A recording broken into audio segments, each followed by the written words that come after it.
Hi, this is David from David's Broken Note. This is Trumpet Video 1 Assessment. We're going to go through two trumpets, both of them needing a basic cleaning, which is what you guys will be able to do at home, and we'll show you in our video 2. And all we're going to do is go through this trumpet and show you a couple things on what you should sort of look for when checking out your instruments to see how much of a cleaning that you might need to do. Cleanings, you'd be looking at two potential services. One, the basic cleaning that you guys would do at home, and two, an ultrasonic cleaning that we would do here at the shop. But let's dive in, let's take a look and see what we have going on. So number one, we have a Yamaha, a YTR 200AD, fantastic student model, basic beginner instrument. And we're going to go through and take a look. So number one, let's look at the mouthpiece. I mean, literally where you put up against your mouth and where a lot of bacteria is going to build up. So let's take a look at the inside. And oh, there we go. Already, we've got something inside. So we're going to need to scrub this piece. Taking a look at the inside of the cup. It's a little foggy. So it's an indication that it's got some spit and calcification that's building up on top of the silver plating. Not a big deal, pretty common. We'll be able to clean all this off and it should be good to go. So that's the mouthpiece. We're going to take a look at the lead pipe. This is going to be spot number 2 with the mouthpiece going into the receiver. And then the lead pipe, main tuning slide. This is where a lot of spit, calcification, food, gunk, bacteria, where it's all going to build up. So we're going to pull out the main tuning slide. Let's take a look. This one's pretty good. Nothing terrible going on. It's got a little bit of tarnish buildup, which is just fine. A little bit of brown onto the brass. It naturally changes that color over time, so it's not a big deal if you see this kind of brown effect on the instrument. The only time I would be worried about this would be if the slide was dragging a lot as you pulled it out. But it came out pretty smooth, so I'm not super worried about this. So everything looks fine. Looking inside, nothing's really catching my attention, so that's pretty good. So main tuning slide looks good. I'm going to be using what we call a leak light. Just have a little bit of light at the end of the lead pipe so we can look down the front section and see if we have any kind of a buildup of food, gunk, calcification, and see if anything's there. So let's take a look. You guys won't need to do this at home. All you'll do is basically look down the lead pipe and have it aimed towards some form of light so you can see down and see if there's anything inside. But for the purposes of the video, that just makes it easy for you guys to see what I'm seeing. So, and we're going to look at it at an angle. So you can kind of see the walls. It looks very clean. Look at the walls. Very clean. Very clean. Yeah, so this guy was not used very much, or the owner who was using it, this is a rental return, did a pretty good job of cleaning it. So this is pretty good. This is ideally what your lead pipe would look like. No buildup at all. All right. Put the main tuning slide back in. And let's go to slide number 1, slide number 2, the backside slide number 3, main tuning slide, already covered, and it associates to the valves, where it's a valve 1, valve 2, valve 3, so valve 1 to slide 1. Nice little pop, that's good. Let's take a look. It looks pretty good. It looks brand new. Gosh, there's almost nothing on it. All right, this is what we're hoping to see. Perfect, nothing wrong there. Let's take a look at, see if the board connects to the body. Nothing inside the ports. Outside looks pretty good.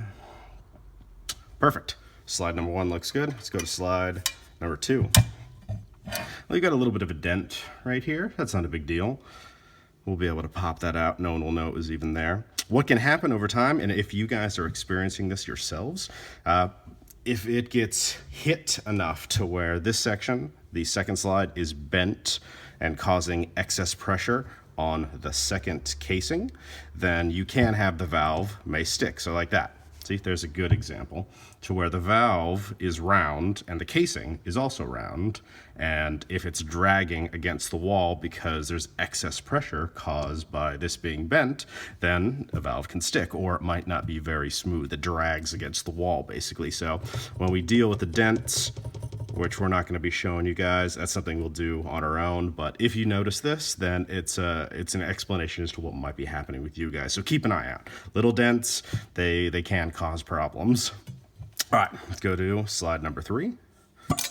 There we go.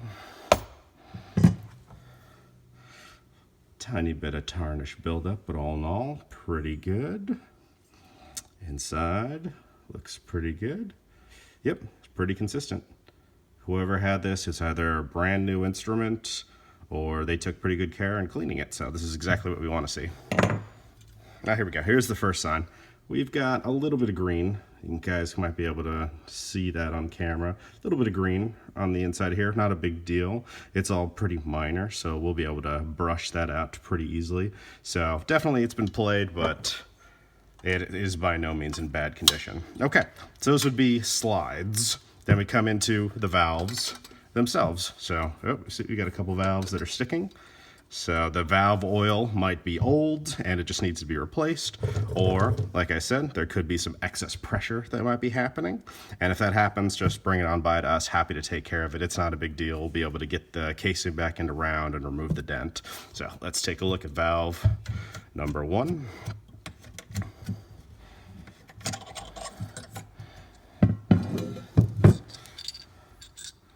Okay. Pretty good. A little bit of gunk inside some of the ports, but that's pretty small. A little bit of tarnish buildup, old oil that's kind of staining the valve. So this is pretty good for the most part, so basic cleaning will definitely do the job. We should be just fine. For those of you who are new to taking apart valves, if you can see this number, it's right here. Try to get the camera to focus on it. It's a number 1. So that indicates that it is the first valve, and all 3 of the valves will have a number on the side. So valve 1, 2, 3. Pretty simple. And then we'll be able to pop it back in without getting them mixed up. You don't want to mix them up because then it's not going to play properly. If you do take them apart and you put them in the wrong way, it's not going to hurt the instrument, but if its air isn't flowing properly, it's possibly because you might have it in the wrong port, or it might be twisted the wrong way. If you can look right here, we have the valve guide, how it has this little segmented section and then a regular flat section.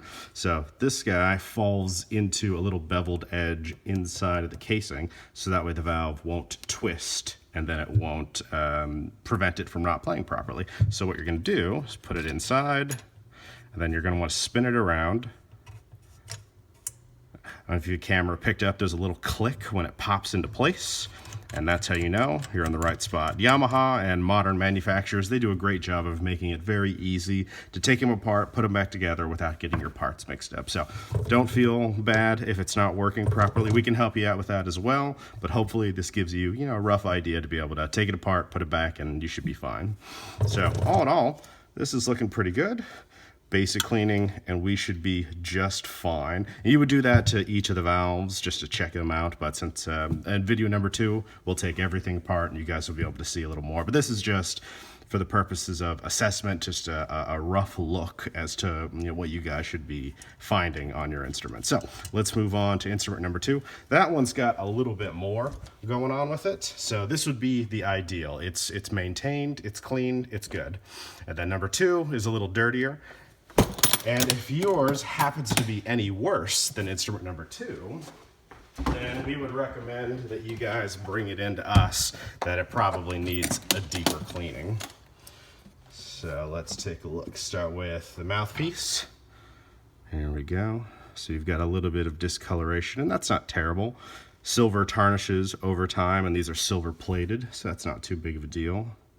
There's a bit of a flat spot and some jagged edges, so the mouthpiece probably got banged up against something, and that's not terrible, but if it gets bad enough, sometimes the mouthpiece can get stuck inside the receiver. So if you're experiencing that to where the mouthpiece is constantly getting stuck inside the receiver, then it's possible there may be some jagged edges, and we can hammer this back and around and smooth it over, buff it, and then it'd be just fine, but something to look out for. Looking down the shank, a little bit of gunk, but it's not awful, so the mouthpiece isn't so bad. All right, let's move on. We've got the main tuning slide. All right, that drags a lot more than slide number 1. And see, here's why. It's definitely dry, so it's been a while since anyone's added any kind of grease to it to be able to make it slide smoothly. And we've also got a little bit of calcification, so if you guys can see that. So it's green. This is what we're looking for. This is just dried food, spit, gunk, whatever was in the player's mouth. It's just sitting on the instrument, and it's just bacteria that grows. And so every month you've just got to take the instrument apart, give it a good cleaning, and then you'll be good to go. The brown, like I say before, the tarnish, not super worried about that. As long as it's not preventing the instrument from moving smoothly, the outermost layer, the tarnish, that's totally fine. So once we put some more grease on, and we'll give it a feel. If it feels very sandy as it slides in and out, then you've got a problem. Then we might want to smooth over the rough edges. But if it goes in just smooth and it slides fine, then don't worry about it. It's purely cosmetic. All right, let's move on. Oh. Looking down, you can see some green there, so yeah, just what we were saying before. It needs a good cleaning, then we should be fine. Let's take a look at the lead pipe.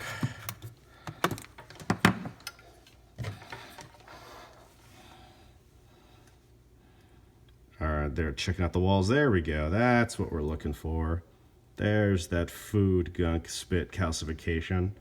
See, on the north section, upper section, only a little. But on the bottom, which is to be expected, this is the playing position. Spit is going to flow where gravity goes, so it goes right to the bottom, and that's where it builds up. Yeah, we've definitely need to give this a cleaning. Still not a terrible amount of food and gunk. If it were to completely constrict the entire tubing, as in, it was just pinched full, there's so much that you can barely get air through. If you're experiencing that kind of a problem to where you can't reach certain notes, then chances are you might need a good cleaning as well. So that way you have enough air to be able to play notes properly. So that is the main tuning slide and the lead pipe. Let's go to the first valve. And a decent pop, so that's good. So it's got a fair amount of seal. And yeah, what you would expect, a little bit more green. Little tarnish, again, no big deal. But the green is really what I'm looking out for, because that's, again, food, junk, bacteria, whatever was in the player's mouth just sitting there. So we need to get rid of that. And there's a fair amount in here, if you guys can see. There's that white buildup on the wall. Yeah, it definitely needs a cleaning. Okay, slide number 2. Good pop. A bit more green, calcification. Let's see. Not terrible. All right, slide number 3. Slide number 3 looks pretty good. Okay. Inside looks good, outside looks okay. All right. A little bit of green, but nothing terrible. Okay. Let's go to the valves. Valve number 1. Oh, yep, you can see a little bit build up on some of the ports. But overall, not terrible. So pretty consistent. It's just been a while since this guy's been cleaned. Not a big deal. And like I say again, on video 2, we'll show you guys how to fully disassemble the trumpet, how to clean it safely at home. This is something that you guys should definitely be doing every single month to be able to remove any kind of bacteria or junk inside the instrument. So thanks for checking this out. We hope you'll check out video number 2. Thank you.